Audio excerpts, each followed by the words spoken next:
Hello everyone and welcome to this week's webinar. Today we're going to be going over 12 fundamental differences between personal and business credit that every accountant should know.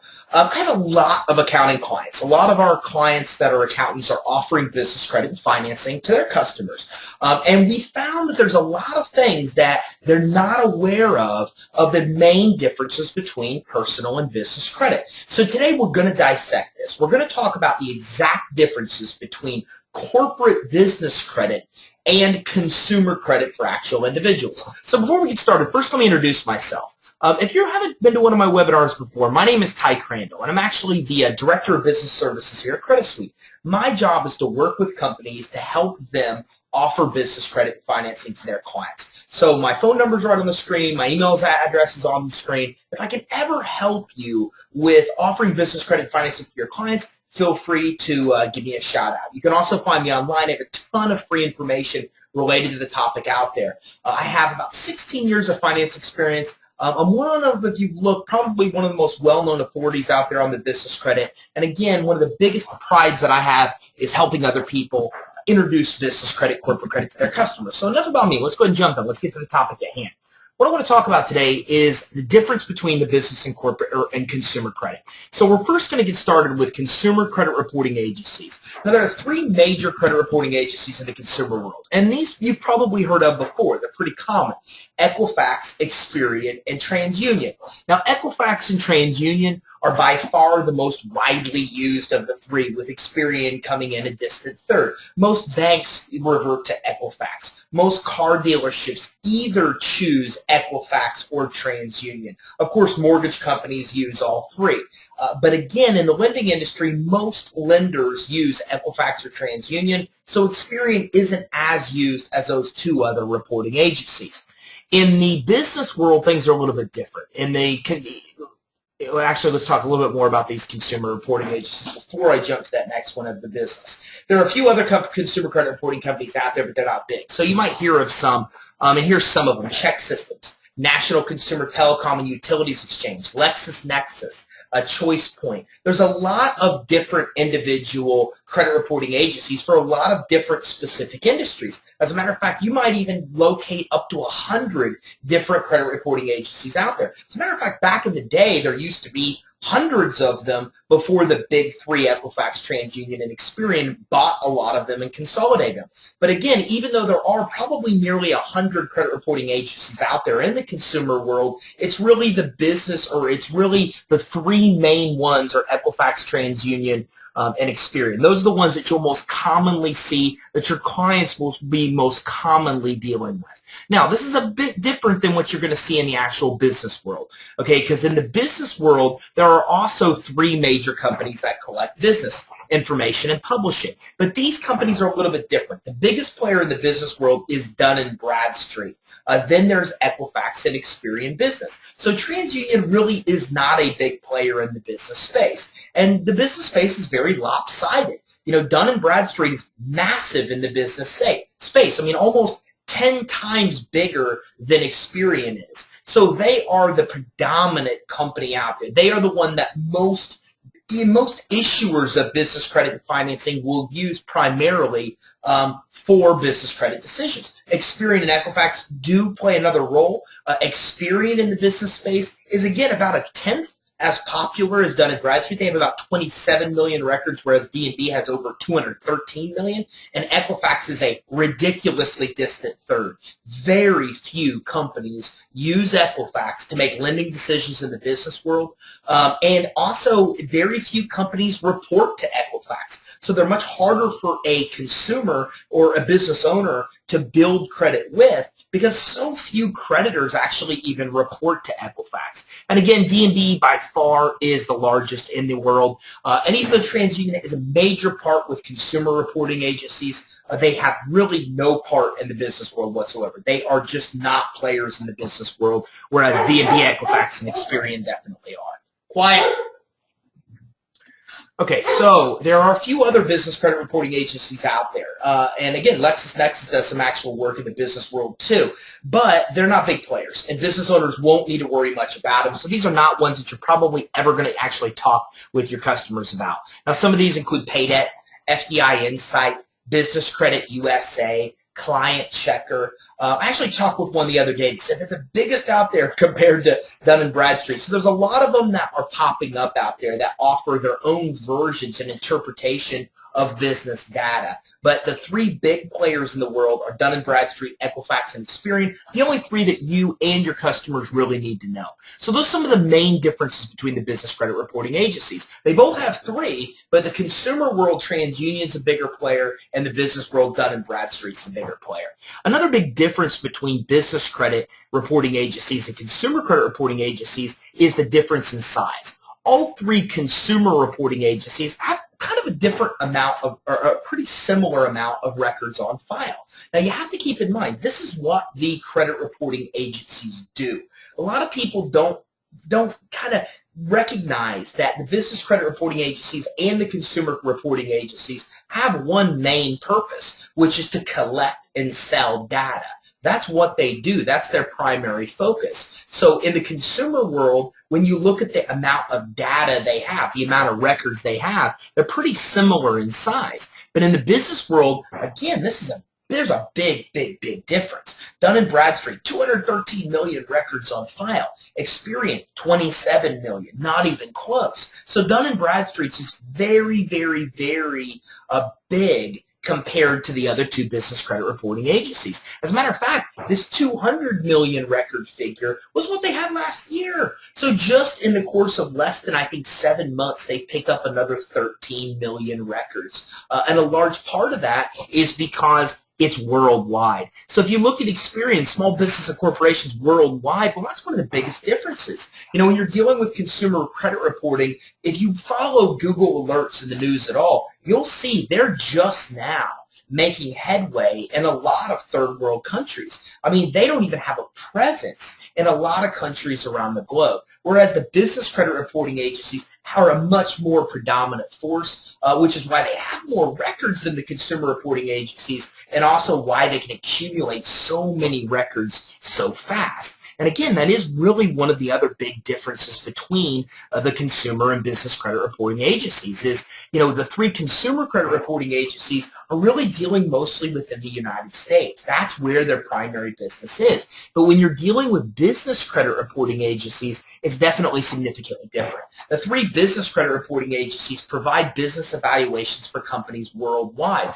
As a matter of fact, most of their records aren't even from the United States. If you look at Dun & Bradstreet, who again is the most dominant player in that space, I think about 25% of their records come from Europe. Significantly more of their records come from Europe than they come from North America. Even though they're actually out of Short Hills, New Jersey, and they trade on the public stock exchange here, it doesn't matter. Most of their business still comes from other countries, including European countries, than it does of the United States. Very different. In the consumer world, most of the records are actually coming from the United States, whereas again, in the business world, it's significantly different. As a matter of fact, D&B alone, less than 17% of their total records that they have are even from North America. And again, I think about 25% or more come from Europe. So yes, North America is the second biggest source of information that D&B has, but they are a distant second. Most of their records come from Europe, and only 17% of their total records come from the United States. Significantly different, lower percentage than you'd see in the consumer credit reporting world. One of the biggest differences in all, if you're looking at business credit versus consumer credit, is the difference between consumer and business credit scoring, how credit scores are actually calculated.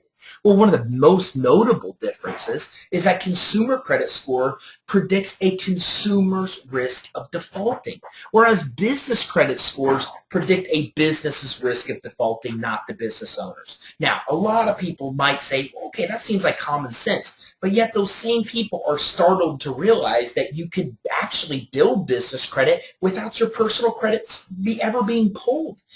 And here's exactly why. Because in the consumer world, the credit report, the data on the report, the consumer score is dictating a consumer's risk of defaulting.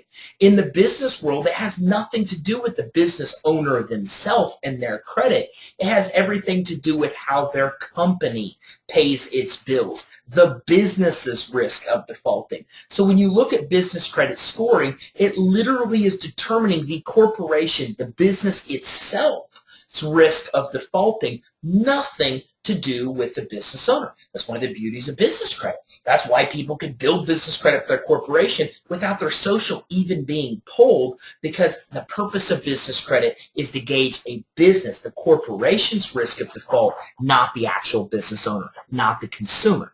So consumer credit scores predict a consumer's risk of going late over 90 days on an account within the next 24 months. A lot of people don't know this. This is exactly what the actual algorithms that are the credit score are set up to depict. So whether you're using Vantage Score, which is created by the credit bureaus on the consumer world, or FICO Score, which is the most popular consumer credit score, those scores all gauge the exact same thing. What's the risk of this person going 90 days late on this account in the next 2 years? Well, in the business world, these scores predict also a business's risk of going late over 90 days late, but within the last 12 months, so in half the time. So both of them gauge either the consumer or business's risk of defaulting or going 90 days late on an account. But in the consumer world, that score reflects their risk of going 90 days late over the next 2 years. And in the business world, that reflects them going 90 days late over the next 12 months or 1 year.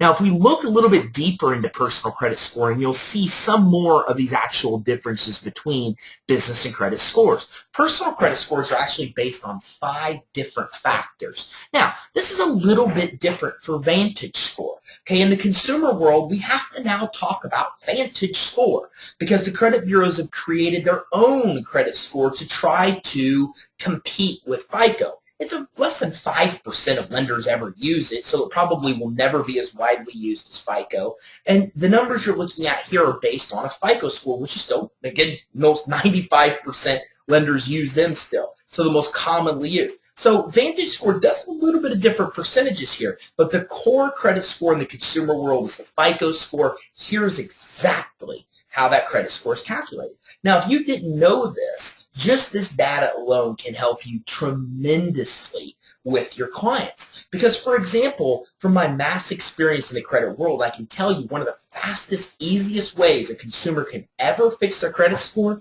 is right here. Utilization. 30%. One of the fastest, easiest ways for any consumer to ever get a score spike is to dial up their credit card companies and ask for an increase to their limit. That alone could raise their score significantly because a third of their score is based on their utilization, the amount of available credit they have. If they go out and get approved for a very high limit credit card, it can also significantly raise their score. How much? Well, I can tell you I've easily seen over 10,000 consumer credit reports in my day. And in the ones I've seen where people add a lot of available credit, I've seen scores increase as much as 120 points in a month just because they added available credit. So the key to getting a good credit scores in the consumer world is knowing this riddle, knowing this formula, knowing what the score makeup consists of. And what it consists of is 5 different components. 35% of the score is based on payment history. How do you pay your bills? Do you pay your bills on time or do you pay them late? And if you pay them late, how late are they? Now, if you've ever looked at your credit report deep enough, you've seen categories or items listed as R1, R2, R9, I1, I2, I9. That 1, 2, 3, 4, 5, 6, 7, 8, 9 dictates how late you're actually paying. A lot of people don't know that. So if you have an R1 account and you see a little code that says R1 and you go, wonder what that means. Well, what that means is it means it's a revolving account that you're paying as agreed. It's 1. If it was an R2, that would indicate that you're 30 to 60 days late, and so on and so on and so on. So payment history is the greatest factor that affects the credit score. And just as I've seen people add positive credit and see their credit scores jump by 120 points, I've also seen scores drop over 100 points because they had 1 late payment. Now, that might not be the case commonly on a regular consumer report, But if you pull a mortgage credit report and the late was a recent mortgage late, it absolutely could have that much of an impact of 100 points lower. So the most important thing for any consumer is obviously to pay their bills as agreed. But the second most important factor is utilization, right here. 30% of the score. And what's scary about this is that 35% of the score is how you pay, and 30%, almost an equal amount, is how much available credit you have. And this is why this is so important. You see, the credit bureaus can't see your bank account.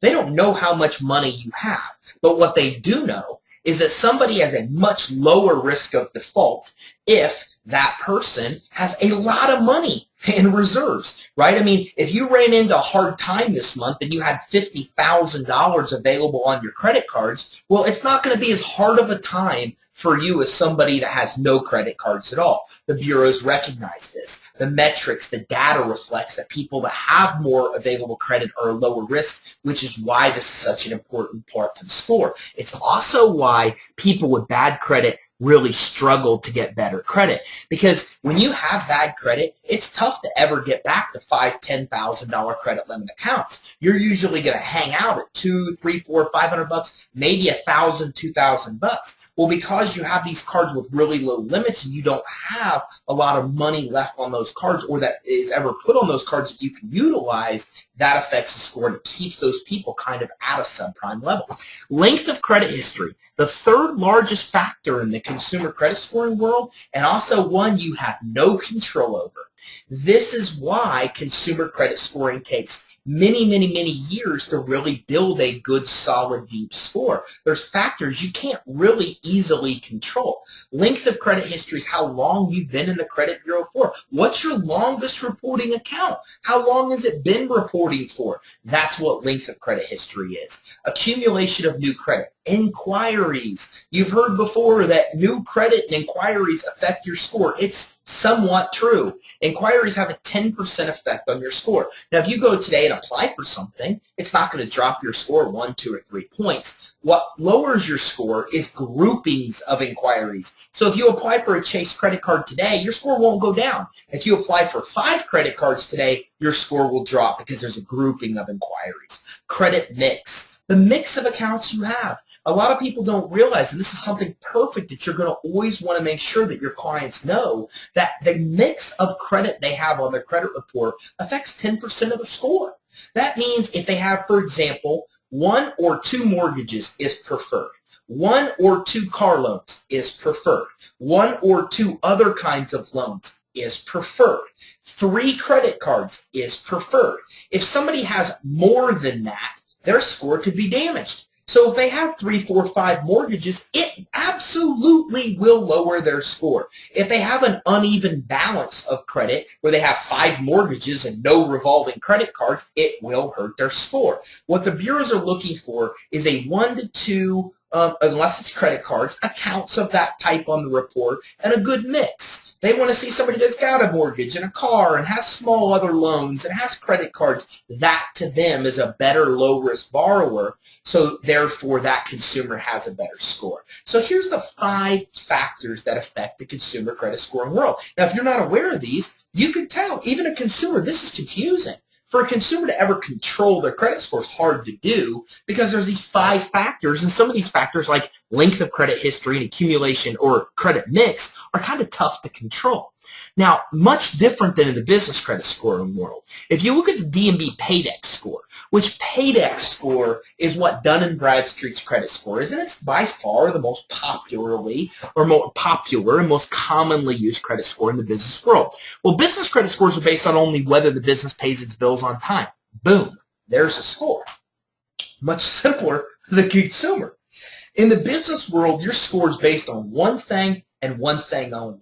And what it's based on is how you pay your bills. If you pay your bill on time, you have an 80 score. It's good. It's like a 720 consumer credit score. If you pay early, you could get a 90 or 100. If you pay it late, depending on how late you pay, will determine how low your score goes. So you don't have to worry about credit mix and available credit and length of credit history, all these things that make up the consumer world. In the business world, this is the beauty of business credit. All it takes to ever have a good score is accounts that report to the business credit reporting agencies that you pay as agreed. That's it. If you got an account right now with Uline or any other creditor that you started that reported to the business credit reporting agencies to start building your business credit, whether it's Staples or Lowe's or wherever it may be, if you repay that account as agreed, you'll immediately have a good score. In 60 to 90 days, you'll have a great score. In the business world, it's easy to do that. In the consumer world, you can never do that. As a matter of fact, in the consumer world, it takes 6 months for you to even have trade lines reporting to even have any kind of score established. In the business world, in 60 days, you can have an excellent business credit score just because you got accounts that reported to the business credit reporting agencies and paid them as agreed. Okay, this is why so many people love business credit. It's just easier to deal with. It's easier to build. It's easier to get good scores. And a lot of other differences with credit limits and things we'll be diving into a little bit later. So personal FICO scores range from 350 to 850. Vantage score, which I've already talked about, this is the credit bureau's credit score, ranges from 501 to 990. So definite differences between Vantage and FICO. And most business credit scores range from 0 to 100. So just as you saw on that scale where, if they pay as agreed, you get 80, you pay early, you get 100, you pay late, you get 0. Well, the same is applicable. In the business world, they mostly all go from 0 to 100. Experian and Dun & Bradstreet, the most two commonly used, have 0 to 100 scores, whereas Equifax is a little bit different. But again, the most commonly used credit scores in the business world range from 0 to 100, way different than the most common range in the FICO score of 350 to 850. So a business can obtain business credit score in less than half the time it takes to establish a consumer score. And this is what I was just referencing. It takes 6 months for somebody in the consumer world to even get a credit score. Before FICO will give you a score, you have to have at least one trade line reporting for 6 months. Okay, now, that might not be applicable to you because you probably have had credit for many years. But some of your customers, especially younger customers, this is applicable to. If they ever need to know what does it take for somebody to establish credit, they need at least one paid as agreed account for 6 months. Then, depending on how they pay, will determine their score.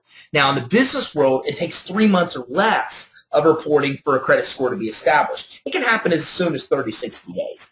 Per Dun & Bradstreet, they say 3, quote, reporting cycles, unquote. So that means it could take per them up to 3 months of when their first account reports to when you get a score. But again, I commonly see it in a 30 to 60-day range. Another big difference between consumer and business is that there's multiple credit scores on the report in the business world. Consumer reports offer one score per bureau. So whether you get a car, or you get a mortgage, or you pull your own credit report through credit monitoring, you have one score with TransUnion, one score with Equifax, and you have one score with Experian.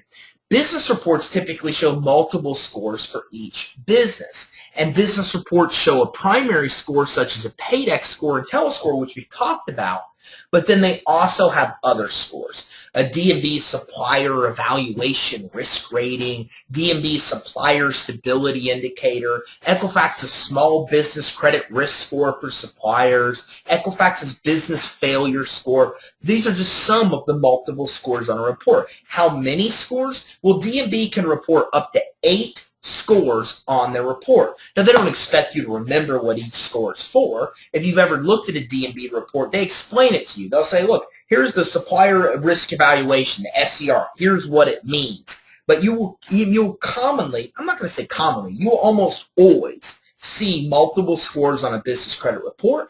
And as a matter of fact, if you're pulling a D&B with all the details, you'll see 8 scores. Now, what do these scores dictate? Well, they determine a lot of different things. And one of the ones that's common across the board is a bankruptcy risk score that determines the risk of that business from 0 to 10 of going bankrupt in the next 12 months. And on and on and on. There's a supplier risk score, which is more of a risk score specifically for suppliers to whoever that business is. The small business credit risk score for suppliers. See, you can see they all have those same types of things. The Equifax's business failure score. Well, this is determining whether or not a business will fail over the next year. So all of these scores determine different things. So in the business world, lending decisions aren't made by one score as they are in the consumer world. If your client goes to get a car loan they're going to pull Equifax, TransUnion. They're going to see which score's better, and they're going to make the decision. They're going to send it to the lender that looks at TransUnion, for example. And that lender is going to look at the TransUnion report, look at the TransUnion score, and make a lending decision. Well, in the business world, perfect example, if a business owner went to get a business lease, which you can do, if you went to get a car lease in the business name, not the consumer name, then what would happen is the lender would actually pull multiple scores. They would pull a D&B report. They would look at 8 different scores, look at 3 or 4 of those scores that relate to their lending decision to make their determination. So big difference that consumer scores have 1 score per bureau, whereas in the business world you could see up to 8 on an actual report. Now with business credit, with consumer credit, the consumer credit reporting agencies don't really have a hand in helping consumers build their personal credit profiles. Okay, this isn't something you're ever going to see. You see a lot of services from the credit bureaus. As a matter of fact, one of the most recent services that they now provide is credit repair. They actually charge people money to help them fix their own credit, which, they create a lot of the inaccuracies, so it's a beautiful system they have. That's a whole different webinar.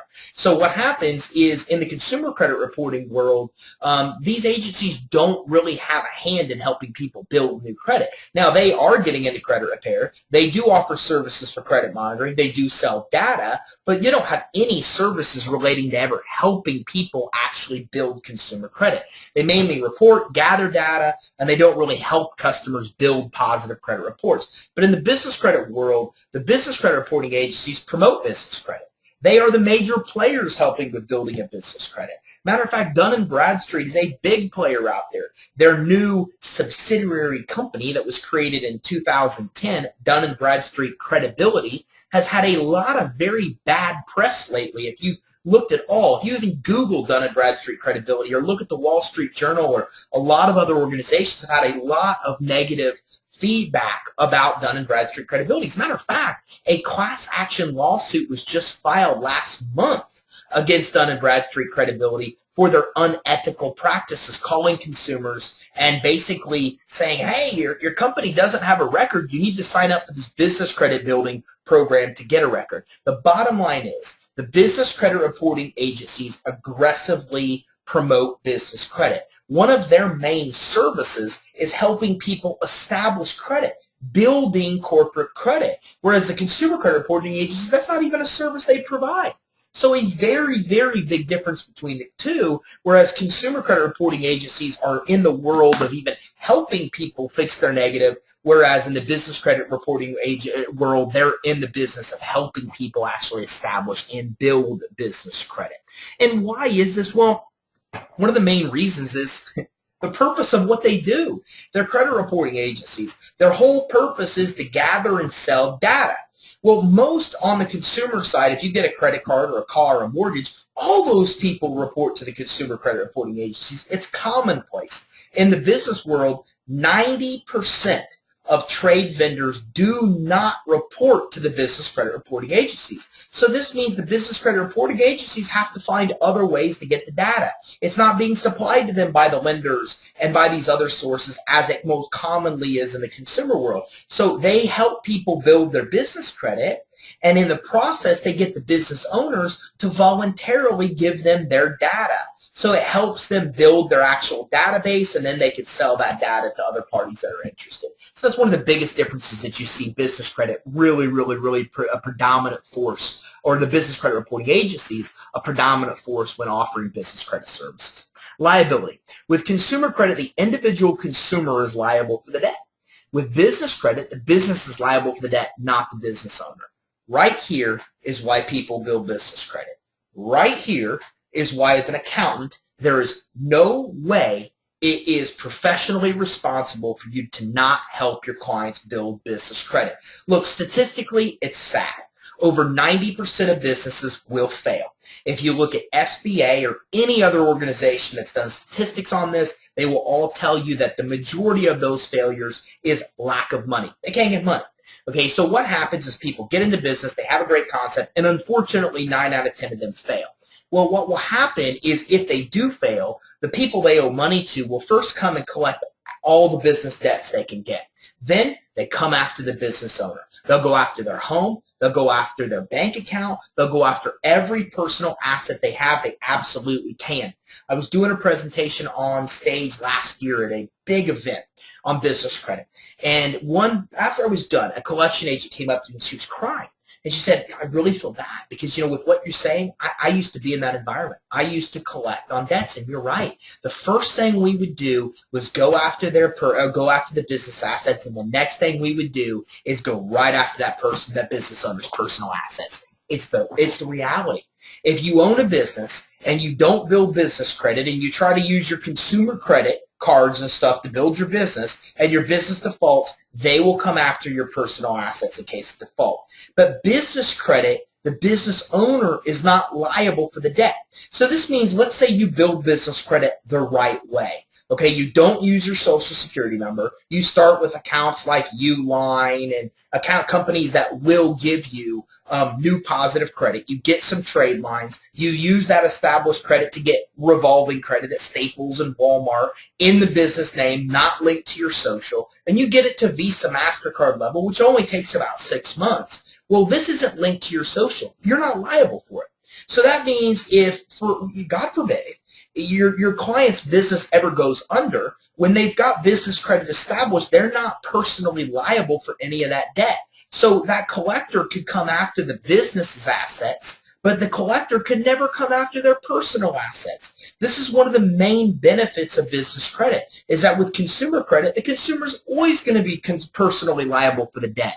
Business credit, the business owner's not liable, the business itself is. So again, in case of default with consumer credit, the individual borrower and their personal assets will be pursued. Talk to any collection company, they will validate this. In the case of default with business credit, the individual borrower and their personal assets cannot be pursued.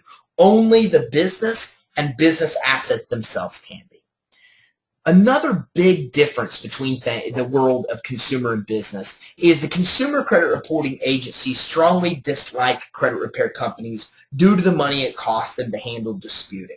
Look, you will have a lot of money spent by the consumer credit reporting agencies to promote that credit repair doesn't work, that it's bad, that it's yada, yada, yada. And the reality is every consumer, according to the Fair Credit Reporting Act, is entitled to have all data on the report be 100% accurate, 100% verifiable, and 100% timely.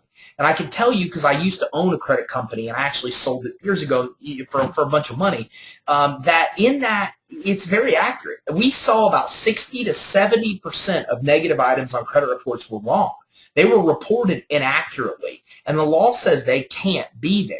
So because of that, so many credit repair companies get in the game of helping defend the consumer's rights to make sure that the accounts are 100% accurate and verifiable. Well, as a result of this is a substantial amount of extra work and money that it takes from the actual reporting agencies themselves. So they do not like credit repair companies at all. But the business credit reporting agencies love business credit companies because they help business owners build credit, giving the credit reporting agency more data, which is what they really want. And this really follows up on a point that I mentioned earlier. Remember, everybody reports to the consumer reporting agency, so it's easy for them to get data. But in the business world, okay, they don't have as many people giving them data. So they rely on the business owner themselves setting up, building their business credit with companies that do report, and therefore D&B, Experian, and Equifax is provided that data. Okay, plus there really is there's no Credit Repair Organizations Act. There's no Fair Credit Reporting Act in the business world. There's no law that governs how disputes must be handled. So since there is no FCRA, you don't really see a big amount of disputing going on. So there's no cost to the credit reporting agency. So they like anybody out there that offers business credit, because what happens is that just means that you're setting people up with credit that's going to report to them, giving them more data. Another big difference is this regulation. The consumer credit reporting agencies deal with many forms of actual regulation. One of them is the Credit Repair Organizations Act. So if you've ever looked at this, this affects credit repair organizations that offer credit repair services. It also affects some creditors and how they do business. It's actually been used to successfully sue many creditors also. And the Fair Credit Reporting Act regulates credit reporting and what bureaus can and can't do. This was rolled out in the 70s. when Equifax was doing some pretty shady stuff. It was crazy. Equifax would have somebody call your neighbors, act like they were a relative. They would get information like that you were getting divorced, and they would sell that to more of your other neighbors. I mean, that's how credit reporting used to be. There was no regulation. It was just the Wild West until it got out of control. And in the 70s, they started moving all their data to computers. And then the government stepped in and created the Fair Credit Reporting Act, which all three bureaus regulated and paid tens of millions, or violated and paid tens of millions of dollars in fines. But the most important thing to know is that there are these laws in the consumer world that regulate how credit reporting must take place, what can be on a report, how disputes take place. The Fair and Accurate Transaction Act, or FACTA, as you'll commonly hear, is another third very common popular law in the consumer world. But again, this is much different than in the business world. In the business world, there's no such additional regulation in the business world whatsoever. There's no regulation that applies to credit companies. There's no regulation dealing with how business data is collected and reported. And there's no regulation that assists with disputing inaccurate information on credit reports. So as a result, there's no such thing as official business credit repair. I get this all the time. People come and say, what do you help companies set up business credit, or do you help companies dispute negative business credit? There is no such thing as business credit repair. Credit repair on the consumer side only exists because these laws exist. These laws are what makes credit repair possible. But since there are no laws of such in the business space, there is no official business credit repair. There is no regulation on the business credit reporting agencies of how they must handle data, how they must handle disputes, significantly different than what you'll find in the actual consumer world. Another big difference between business credit and consumer credit is how it actually initially gets started.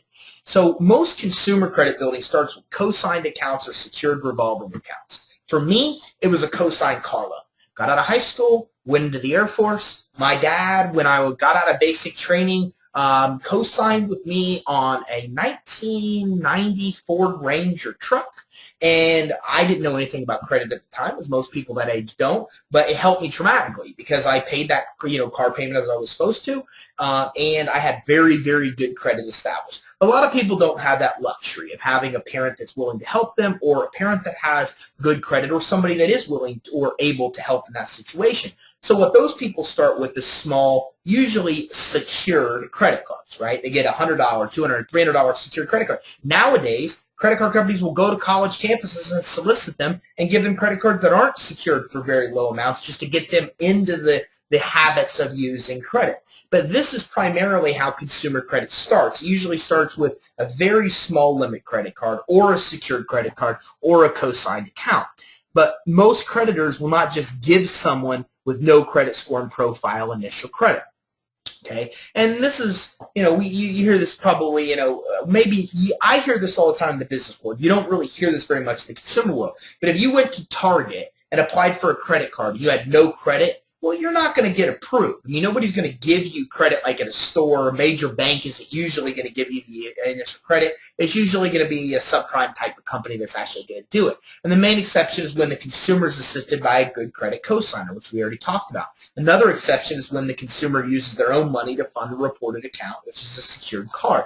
So the bottom line is, when you want to start getting credit in the consumer world, most people are going to make you go secured or make you get a cosigner to get started. They're not going to just give you hundreds or thousands of dollars of initial credit if you don't already have some credit established. But again, this is different because in the business world, business credit mostly starts by business owners getting approved for vendor accounts that report to the business credit reporting agencies. Okay, and most of these accounts are not secured credit cards. They are usually net 30 type accounts.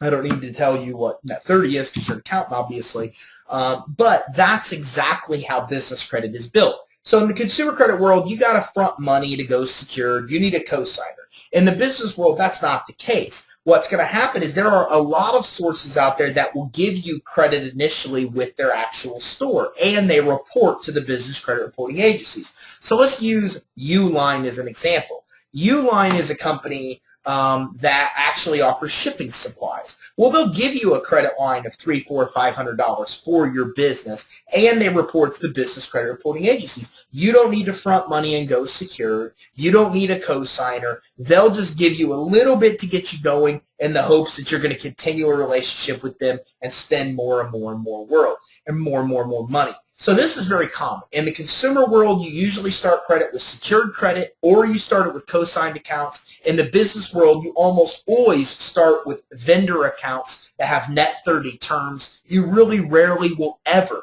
hear or see anything about a secured account in the business world. They're just not even really out there. There are some sources that are out there, but they're so minimal that it's not even something you would even worry about. So building business credit. Another way a business can build their credit is to work with the credit reporting agencies to have existing vendors the business deals with reported on the credit report. Now, I'm going to give you a big warning here because I'm telling you that, yes, this is accurate. They can do this. They call this trade references. D&B has a service. It's a ripoff. And that's why I'm going to give you warnings here so you can warn your clients. It's about $800 to $2,000. It includes credit monitoring and blah, blah, blah, blah, blah. But the main aspect of what they're charging is that you're adding trade references to your credit report. In theory, it's not a bad idea. So they go to people you already have credit with, and they get those people to report on your credit report, and that helps you build business credit and get a score. Again, on the surface, not a bad idea. The problem is if you look at the small print, they won't let you add bank credit. They won't let you add a lease. They won't let you add utilities. They won't let you add any trade references to anybody that reports to them. They won't let you add trade references for anybody that's on their internal list that you can't see of people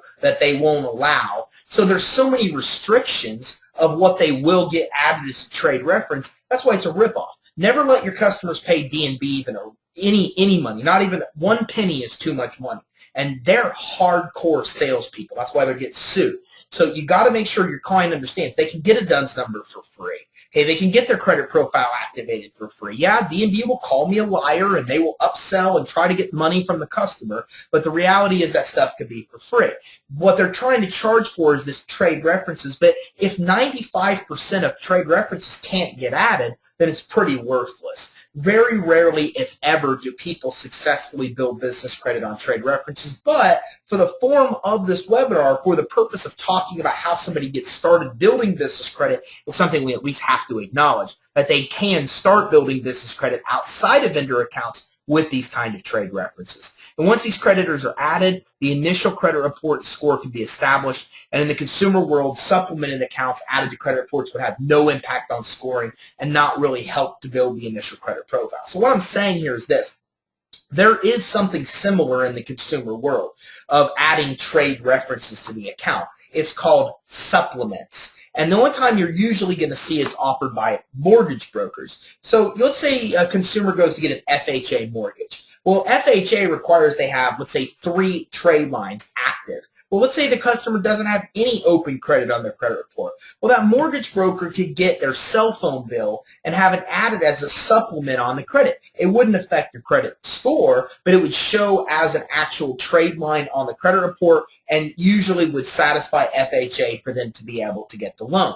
But those accounts would have no impact on the score, whereas in the business credit world, if they're adding these trade references, they actually would have an impact on the score. But again, in the consumer world, you'll only ever see that done as supplemented accounts. It's something similar that has no impact on the score whatsoever.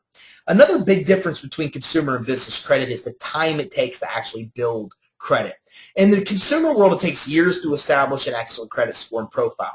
And again, that's due to many reasons, including how the credit scores are calculated. With factors like credit mix and age of credit history, it takes time to establish. You can't fake age of credit history. I've tried to work with creditors to add backdated accounts to credit reports so we can add history for people. It didn't work. Credit bureaus don't allow it.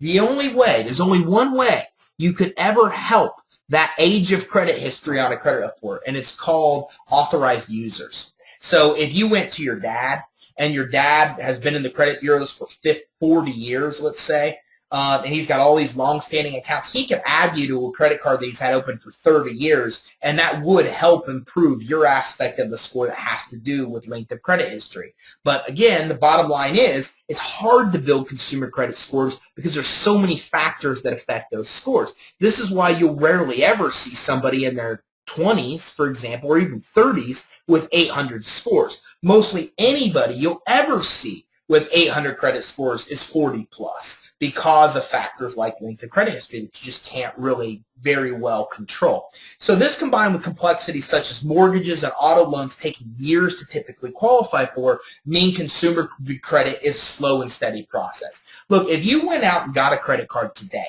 and 6 months later, you paid it as agreed, and you got a 700 credit score. And you said, I got great credit. I got an account reported. I'm going to go get a mortgage. You would not get a mortgage based on that information. Now, you could add supplements and do other things to possibly qualify, but in the mortgage world, we call that a false high. That's exactly what that would be, is an actual false high. So the bottom line is, even if you got some accounts and paid them as agreed and had a really good score really early on, it's still hard and takes, in some cases, years to qualify for car and mortgage loans just because they're looking for you to have multiple trade lines and a credit mix and all certain scores where you've got to have all these other factors. So again, because of those complexities of how long it takes to get auto loans and mortgage loans, along with all the factors that affect consumer credit scores, it really takes years for somebody to really develop a deep, well-rounded, excellent business credit profile and score, or excuse me, consumer credit profile and score. Very, very, very different than what you're going to see in the business world. Okay, another reason consumer credit takes longer to build is partially because it takes years to ever achieve high credit limits. We talked about this. A third of the credit score is based on available credit. You don't very often, I feel comfortable saying ever, find a 19 or 18-year-old with $20,000 credit limits, right? It doesn't happen that way because usually you're going to get approved for new credit based on whatever your existing limits are. So your limits increase slowly but surely. You get a $300 credit card. You paid as agreed for 6 months. And then you get a $500 credit card. You paid as agreed. Then you get $700. Then you get $1,000. Well, this takes years and years and years and years and years to build the $10,000, $20,000, $30,000 limits. And since a third of the credit's based on available credit, how much extra available money you have, and since it takes years and years, if not decades, to get high limit accounts, that's another factor that ties into why it takes longer to build consumer credit. Okay, because these start at low limits, and it takes many, many, many, many years of slowly getting approved for ever increasing higher limits to ever get to really, really, really high limit accounts. Okay, but that, again, that's very, very different than in the business world. Business credit can be built quickly. This can be done in large part due to the fact that the business credit scores are based only on how the business pays its bills. Remember, we talked about that. So if the business just pays its bills on time in 60 days, they can have an excellent business credit score, which helps them start to get more money faster. Plus, factors such as mix of credit history and length of established credit have no effect on the credit profile or score having a path to faster credit building. So if you go out and you get an account and you paid as agreed and now you have a good business credit score, you didn't have to have a credit mix. You didn't have to have a lengthy history to get that good score. All you had to do is pay your bills as agreed. So if you paid some bills as agreed, you have an excellent score. Well, in the consumer world, it doesn't work that way. You're not going to have excellent credit just because you pay your bills as agreed, because you've got the credit mix and the length of credit history, utilization. There's so many other factors that tie into it that you have to also take into account to be able to ever get a good score. So business credit cards will also start with smaller limits, and then again from there, the limits grow as the credit grows. Business owners can see limits of $10,000 or higher within 12 months of starting a business credit profile. Well, this is an exaggeration in the opposite way. The reality is a business owner could get $10,000 store credit cards in about 4 months. Dell is one of the most common sources out there that if you come in with 5, 6, 7 trade lines on your report, they'll give you a $10,000 limit card. We see customers commonly get $10,000, well, let me say $5,000 to $10,000 Visa, Amex, Discover credit cards in 6 months. That is insane. In the consumer world, it takes you 6 months to even get a score. In the business world, you could take somebody from no business credit, build their business credit, and get them in 6 months to where they're getting $5,000, $10,000 limit credit cards. Not just, hey, $10,000 at Uline or Staples. I'm talking about $10,000 Discover card they could use anywhere. That's not even possible in the consumer world, but common in the business world. And limits can then grow rapidly from there, unlike with consumer credit. Bottom line is, it's much easier to get credit faster in the business world than it is in the consumer world. Store business credit can be built much faster than consumer credit. A store like Staples, Dell, or Apple will approve a business for tens of thousands of dollars within a very short period of time, months, whereas in the consumer world, this would take years to do, okay? If you think about it, do you have any $5,000 or $10,000 store credit cards? If you do, think about how long it took you to get that limit card, right? You didn't just get a $5,000, $10,000 limit credit card. Probably not even most people in their 20s ever get that. But in the business world, you could do it in months. It's just insane that in 6 months you could get $10,000 limit cards in the business world, whereas in the consumer world, you couldn't do that except for years. As a matter of fact, per SBA themselves, the limits on business accounts versus consumer fall in a range of 10 to 100 times higher. So when SBA has done studies on this and compared consumer cards to what people get approved for in the business cards, they found that they always fall within 10 to 100 times higher approval amounts than in the consumer world. So it is commonplace for people to get very high limit cards in the business world much faster than in the consumer world. And if your brain is tying all the stuff together, if you don't already know the benefits of business credit, you're starting to see them. Somebody could build it quickly. They could build it completely independent of their personal credit. They could do it with no liability whatsoever, and they can get high limit accounts at stores, Visa, Discover cards within months versus years in the consumer world. Just major benefits by knowing this stuff and helping your business owner clients with the establishing and understanding how their business credit works. Effects of reported items. A business owner can obtain and use massive amounts of business credit and keep an exceptional score if they pay their bill on time. We know this, right? What affects the score? Do they pay their bill on time? It doesn't matter if they get 50 accounts tomorrow. As long as they're paying those accounts on time, that's what establishes their score. So even after acquiring and using a lot of their credit, the business owner still has the ability to qualify for even more money and even more credit. But that is not the case in the consumer world because of the actual consumer credit score makeup. In the consumer world, if the business owner used their personal credit to do the same thing, the acquired debt would lower the score, affecting their ability to get more credit. Why? You know this now, because 10% of the score has to do with accumulation of new credit, i.e. inquiries. So if you went and got a bunch of new credit, your scores would tank because you have groupings of inquiries. Also, since available credit is 30% of the score, any increased debt affects utilization ratios and can dramatically lower the credit score. What I just told you was the biggest mistake I ever see business owners make, and they make it again and again and again and again. This is what happens. They have an idea for a business. They use their own personal money, their friends, their family's money. They borrow money. They use their own credit cards to start building their business. And they have enough money to start building the business. Then they don't have enough money to run it. So then they keep using what credit and money they have until they need to get more money. Then they go out and try to get more money, and they can't. Why can't they? They tanked their scores. They use their consumer credit to get money for their business. Since 30% of their scores based on available credit, they overutilize their revolving accounts. Their personal scores tanked, and now in the consumer world and business world, it's a real struggle for them to get money.